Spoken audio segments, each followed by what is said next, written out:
जो चुनाव लड़ने वाले हैं, आप चाहिए, हम हमारी हैप्पीनेस इंडिया की टीम के सर्वे के अनुसार मैं बता रहा हूँ कि बहुत अच्छा स्कोप है, जो कि अभी सेकंड रनर या थर्ड रनर थे या जो चुनाव लड़ना चाह रहे हैं, क्योंकि जनता के बीच में काम हुआ ही नहीं है, बहुत कम काम हुआ है। वो जाए अच्छे से अपने आप को एक्सप्लेन करें, तो पार्षद जो मौजूदा पार्षद है उनको भी जाकर अपनी जनता को दोबारा से रिझाने की जरूरत है। आप जाइए जनता के बीच में।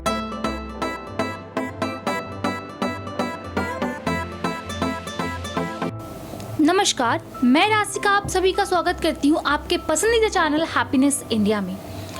लगातार हम गुरुग्राम चुनाव को लेकर के ग्राउंड रिपोर्टिंग कर रहे हैं। एमसीडी चुनाव को लेकर भी हमारी टीम को लेकर के ग्राउंड रिपोर्टिंग कर रही है। चुनाव के दौरान हमें काफ़ी कुछ देखने को मिला। जनता के बीच उतरे तो उनकी परेशानियाँ, कोई खुश थे कोई नाखुश थे, तो इस पे हम विश्लेषण करें। इसी बीच हमारे साथ मौजूद है कृष्णन जी, जो जनता की राय क्या है उन पे आज हम बहुत विश्लेषण करेंगे, बातचीत करेंगे कि आखिर ज़मीनी स्तर पर दिक्कत क्या आ रही है, जनता किस बात से खुश है और किस बात से बहुत परेशान है। तो कृष्णन जी, मेरा सवाल ये होगा आपसे, मैं ग्राउंड रिपोर्टिंग करी हूँ, लोगों से बात किया है, बहुत ऐसे जनता है जिन्हें अपने पार्षद के नाम तक नहीं पता है, तो इस पे आपकी क्या विचार है? नमस्कार सभी दर्शकों को मेरा हाथ जोड़ के प्रणाम। सबसे पहले तो मैं ये कहना चाहूँगा कि जो आज का कार्यक्रम है, मुझे लगता है कि जो भी चुनाव लड़ने वाले हैं, अभी फ़िलहाल जो एमसीजी के इलेक्शन आने वाले हैं, वार्ड इलेक्शन होंगे पार्षद के, म्यूनसिपल कॉरपोरेशन के, तो उसमें जो भी चुनाव लड़ने वाले हैं उनको ज़रूर देखनी चाहिए ये वाला जो हमारा कार्यक्रम है। और जो जनता है, जो उनके क्षेत्र में जो काम नहीं हो पाए, उन लोगों को भी देखना चाहिए और उनको समझना चाहिए कि कैसे अपने पार्षद से, कैसे अपने नेता से काम करवाया जाए। तो विश्लेषण कर रहे हैं हम, जो अभी तक हमने काम किया। लगातार आप काम कर रहे हो, हमारी टीम काम कर रही है, सभी साथी जा रहे हैं, बीच में जनता से पूछ रहे हैं। बहुत सारी ऐसी चीज़ें हैं जो हम दिखा पाते हैं कैमरे पे, बहुत सारी चीज़ें ऐसी हैं जो हम दिखा भी नहीं पाते हैं कैमरे पे, वो भी चीज़ है। तो सबसे पहला आपका क्वेश्चन था कि भाई पार्षद को नाम नहीं जानते हैं। काम की बात तो बाद में होगी, पहले तो ये पता चले कि जनता को अपने पार्षद का नाम पता हो। तो इसका मुझे लगता है कि सबसे बड़ा, इसके ऊपर अगर हम अध्ययन करें, और अध्ययन जो हमने करा है और जो अभी तक की रिपोर्टिंग के अनुसार, जो नाम नहीं पता होने का सबसे बड़ा रीज़न है क्योंकि 5 साल का कार्यकाल है, बहुत बड़ा कार्यकाल होता है। जब इलेक्शन लड़ते हैं उसी दौरान 1 महीने के आसपास कैंडिडेट वहाँ पे वोट मांगने जाते हैं, जनता के बीच में जाते हैं। उसके बाद फिर वो 5 साल तक जो नहीं आ पाते हैं, उन पार्षदों के नाम जनता नहीं जान पाती है ज़्यादातर, या फिर जो क्षेत्र उनका पड़ता है उन क्षेत्र में कि कुछ हिस्से में वो जाते हैं, कुछ हिस्से में नहीं जाते हैं, जनता को पता ही नहीं है। लगातार अगर जो भी नेता है, जो पार्षद है, विधायक या एमपी कोई भी हो, अगर वो नेता अपने क्षेत्र की जनता के बीच में जाएंगे, गाँव का दौरा करेंगे, गलियों का दौरा करेंगे, कॉलोनियों का दौरा करेंगे, तो वहाँ की जनता उनसे जानती है, उनका नाम भी जानेगी, उनका चेहरे भी जानेगी और उनको काम को भी पहचानेगी। अभी जब नाम ही नहीं जान रहे तो काम तो क्या पहचानेंगे? ये तो बहुत बड़ी बात है कि उनके काम को, भाई उनका काम से पता चले कि हाँ भाई ये वो था, और नाम ही नहीं पता तो काम तो क्या पता हो। हाँ, ये बहुत ज़रूरी है कि वो जनता के बीच में जाएं ताकि जनता उनकी पहचान को पहचाने और साथ ही साथ उनके काम को भी। मेरा दूसरा सवाल ये उठता है कि यहाँ गुड़गांव में देखा गया है स्कूलों को लेकर के, मैंने बात की जनता से, तो अधिकतम जनता की ये कंप्लेन थी कि यहाँ पे एजुकेशन को लेकर के प्रॉपर कोई व्यवस्था नहीं है गुड़गांव में। तो ऐसे क्या करें जिससे यहाँ पे प्रॉपर वो एजुकेशन हब यहाँ पे आ पाए?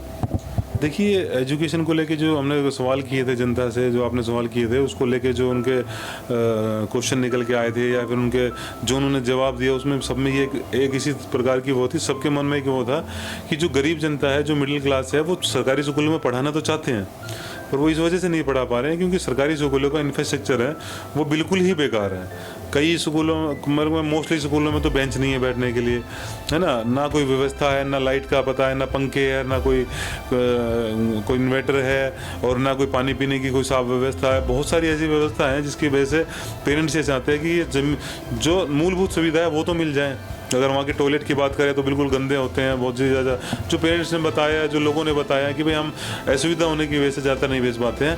और कुछ अब मॉडर्न स्कूल के नाम से, आधुनिक स्कूल के नाम से कुछ एक नया इन्होंने प्लान शुरू करा जिसमें 200 रुपये फीस भी ले रहे हैं। तो लोगों के मन में ये है कि जब हमें अगर 200 रुपये फीस सरकारी में देनी है तो हम 400-500 फीस दे के फिर प्राइवेट में क्यों ना पढ़ा लें।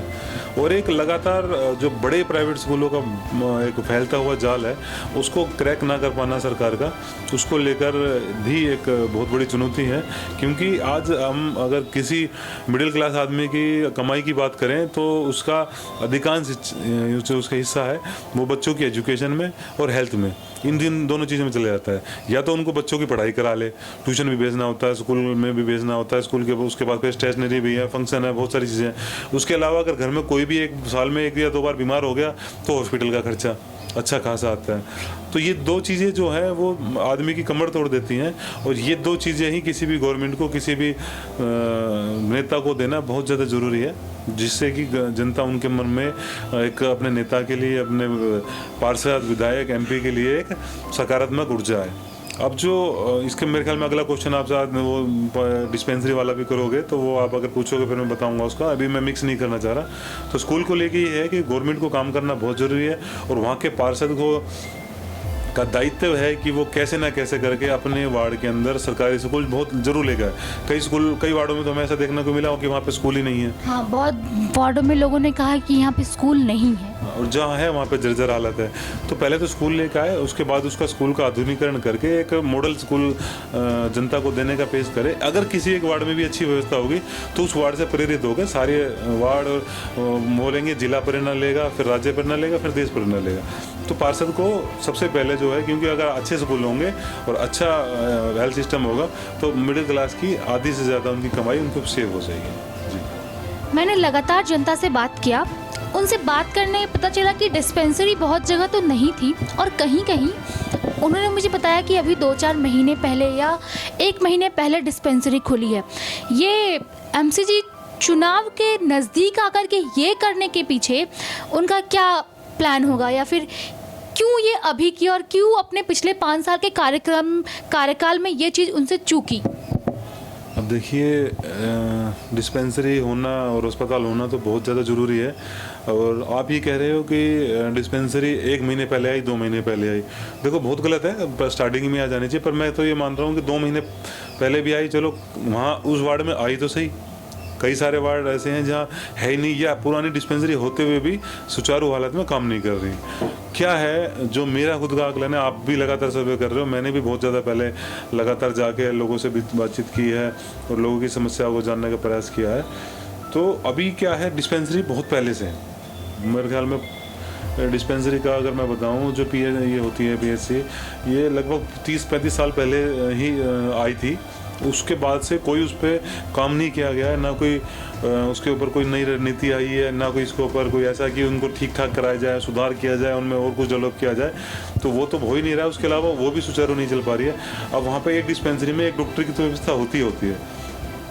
अगर आज कहीं भी आप डिस्पेंसरी में जाएंगे तो ज़्यादातर आपको देखने को मिलेगा वहाँ पे डॉक्टर नहीं होगा। वहाँ के जो कंपाउंडर या नर्स वगैरह होंगे या फिर दवाई देने वाला जो होगा वही चेक कर रहा है और वही दवाई दे रहा है ना। हम ये दिखाना नहीं चाहते, ना हम बताना चाहते हैं, क्योंकि हैप्पीनेस इंडिया का मकसद सिर्फ इतना है कि हैप्पीनेस को फैलाना, ना कि किसी की बुराई करना, ना किसी को नीचे दिखाना, ना किसी को हम कम आते। हमारा मतलब ये है कि हमारे देश की जनता, हमारे देश के सभी शासन प्रशासन मिलजुल के काम करें और देश को, समाज को एक ऐसे मुकाम पे लेके जाएं जहाँ पे अच्छा हेल्थ सिस्टम हो, अच्छा एजुकेशन सिस्टम हो और एक अच्छा सामाजिक ताना बाना हो। पर इन सभी चीज़ों में मुझे लग रहा है अभी हम बहुत पीछे हैं, बहुत पिछड़े हुए हैं, बहुत काम करने की ज़रूरत है। तो हेल्थ सिस्टम को ठीक करना बहुत ज़रूरी है, बहुत ज़्यादा ज़रूरी है। डिस्पेंसरी हर वार्ड में, वार्ड के अलावा हर एक कॉलोनी के अंदर होना ज़रूरी है। यहाँ देखा गया है कि यहाँ की सर्वे के दौरान मुझे पता चला कि यहाँ की हॉस्पिटल जो है वो 3 साल से उसे मतलब तोड़ने पे लगे हैं, लेकिन अभी तक वो ख़त्म नहीं हुआ है। तो लोगों को हॉस्पिटल की भी बहुत ज़्यादा कठिनाइयों का सामना करना पड़ रहा है। कोई चीज़ होने से उन्हें बाहर जाना पड़ता है, आना जाना, बहुत तरीके की चीज़ें हो जाती हैं। तो लोगों के बीच में ये भी एक बहुत बड़ा मुद्दा है।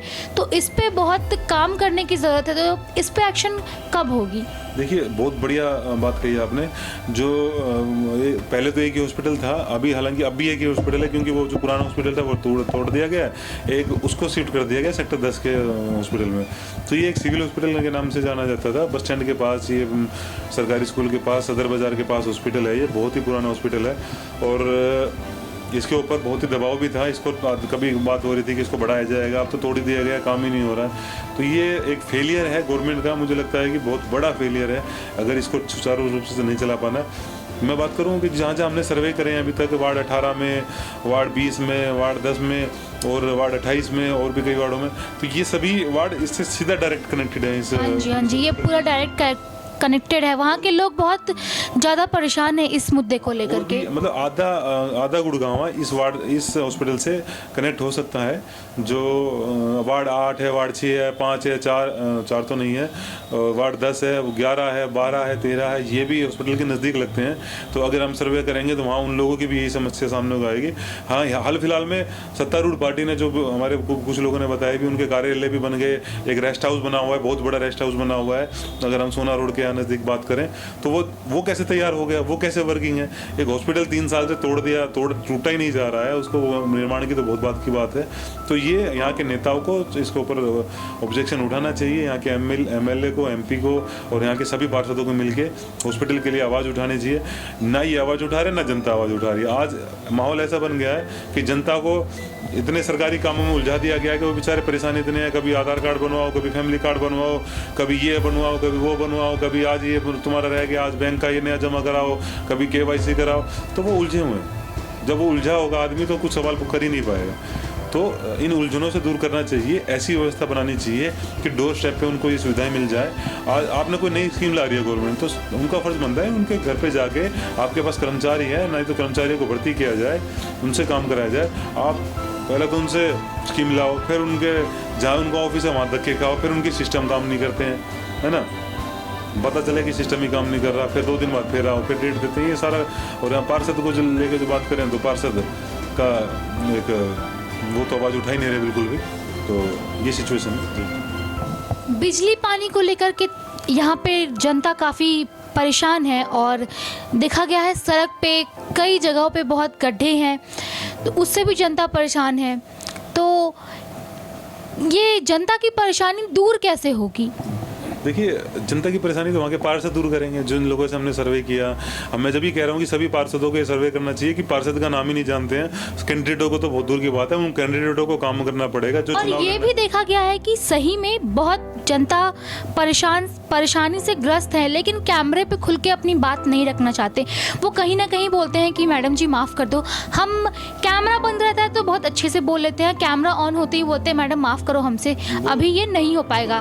उसका एक्चुअल में डरी हुई जनता है। अगर वो किसी भी पार्षद की, MLA की, सरकार की बुराई करते हैं तो आज के दौर में ऐसा माहौल बनता जा रहा है कि लगातार छापे पड़ जाते हैं। कोई बिजली विभाग की टीम आके छापे डाल देती है, नगर निगम की टीम पहुंच जाती है तोड़फोड़ करने के लिए, और किसी आयकर विभाग पहुंच जाता है छानबीन करने के लिए। तो इस तरीके की अगर आप किसी की बुराई करोगे तो आपको तुरंत दुनिया भर की एजेंसी हैं जो वहाँ पर उनके पीछे लगा दी जाती है।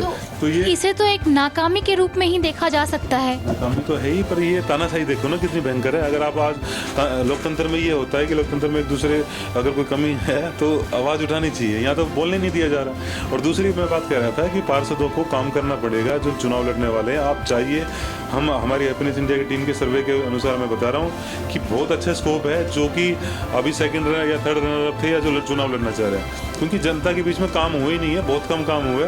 वो जाए अच्छे से अपने आप को एक्सप्लेन करें, तो पार्षद जो मौजूदा पार्षद है उनको भी जाके अपनी जनता को दोबारा से रिझाने की जरूरत है। आप जाइए जनता के बीच में। अभी हम और भी वार्डों का जाके सर्वे करेंगे और फिर नया एक विश्लेषण लेके आएंगे। अभी के विश्लेषण में जो मुख्य मुद्दा है वो एजुकेशन, एक तो स्कूल ठीक ना होना, डिस्पेंसरियाँ ना होना, और किसी भी ज़्यादातर उसमें पार्क का और कम्युनिटी सेंटर का इनका भी ना बना होना। बाकी सुरक्षा को लेकर जिसने CCTV कहे बोले थे, ना तो CCTV कहीं पे लगे हुए हैं। तो ये सारी मुख्य मुद्दे हैं जो, और एक सुरक्षा को लेकर ज़्यादा है कि चोरी चकारी बढ़ती जा रही है, बाहर के लोग आके वहाँ पे लगातार उत्पात मचा रहे हैं। तो ये मुख्य मुद्दे हैं। हमने जो चुनाव लड़ने वाले हैं उनको आपको बने बनाए मुद्दे दे दिए हैं, तो आप इनको लेके जाके लोगों के बीच में जाइए, सर्वे कीजिए और जनता को सहायता पहुंचाने का काम कीजिए। हमारा मकसद इस विश्लेषण का भी है कि जनता को सहायता पहुंच सके, उनके काम हो सके। जी, तो इसी तरह और चुनाव की अपडेट के लिए हमारे चैनल हैप्पीनेस इंडिया के साथ जुड़े रहे और हमारे चैनल को सब्सक्राइब करना ना भूलें।